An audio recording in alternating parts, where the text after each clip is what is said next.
السلام علیکم دوستانو، ستړي مشئ الله دې وکړي چې روب وای راته. په نننۍ ویډیو کې د 2 سیزونو وضاحت در کوم.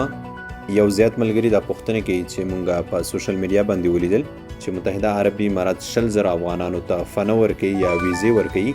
دغې ترڅنګ یوه بله خبره چې نن زیاتو ملګرو هغې باره کې پوښتنه کوله چې ګواکې مزار شریف څخه پروازونه خلاص شوي دي. نو غواړم چې هم د 2 موضوعانو باره کې وضاحت درکړم چې آیا دا حقیقت لري او که نه. نو هیله لرم چې تر پایه پورې مې ملتیا وکړئ. اول به راشم د 100,000 ویزو باره کې به معلومات درکړم چې تاسو ځینې پوسټونو کې لیدلي دي چې متحده عربي امارات 100,000 افغانانو ته پناه ورکوي یا ویزې ورکوي. نو دوستانو دا خبره هیڅ حقیقت نه لري.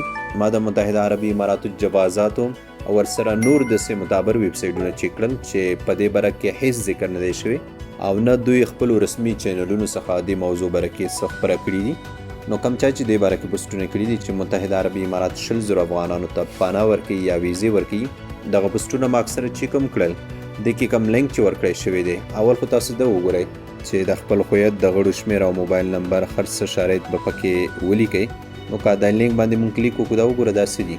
نو داسې اکثره هغه خلک کوي چې دوی غواړي چې خپل پیجونه پر مخ بوځي. د خلکو احساسات یا د خلکو ستونزه دوی لپاره هیڅ اهمیت نه لري. بس صرف دوی په دې کې دي چې پوسټ یې زیات لایکونه واخلي او د دوی پیج پر مخ لاړ شي. خو دوی هم خیر هغه خو د ځان لپاره هر څه کوي. دلته خبره دا ده چې زموږ خلک ولې په اعتبار کوي. نو ما د خپلو واړو هیوادوالو څخه هیله دا ده چې د قسم پوسټونو باندې هیڅ باور مه کوئ. یو موضوع ګوره که چیرې دا خبره حقیقت وه نو دې باندې به په لسګونو میډیاو کې خبر راغلی وی. حتی ما به هم تاسو ته دې باره کې ویډیو جوړه کړې وی. اول کوشش وکړئ هغه آی ډي او پیج ګورئ چې اخر دا پوسټ چا کړی دی، دا کس د اعتبار وړ دی او که نه. بله موضوع د مزار شریف هوایي ډګر په باره کې وه چې زیات ملګرو نن پوښتنه کوله چې مزار شریف څخه دوبۍ ته پروازونه خلاص شوي دي یا نورو ځایونو ته. نو دوستانو دا خبره هیڅ حقیقت نه لري. ما نن مزار شریف کې ټراول ایجنسیانو والا سره هم تماس ونیو، هوایي ډګر سره خو یې ونه توانېدم چې زه تماس ونیسم. دوی هم راته تایید کړه چې د مزار شریف څخه ملکي پروازونه لا نه دي شروع شوي. خو د دوبۍ څخه مزار شریف ته د پیایې یوه الوتکه تللې وه کم چې په هغه الوتکه کې د روغتیا نړیوال سازمان تجهیزات بار وو.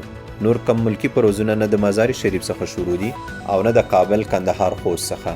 نن خو الاخره کابل هوایي ډګر اوسني دولت ته وسپاری شو.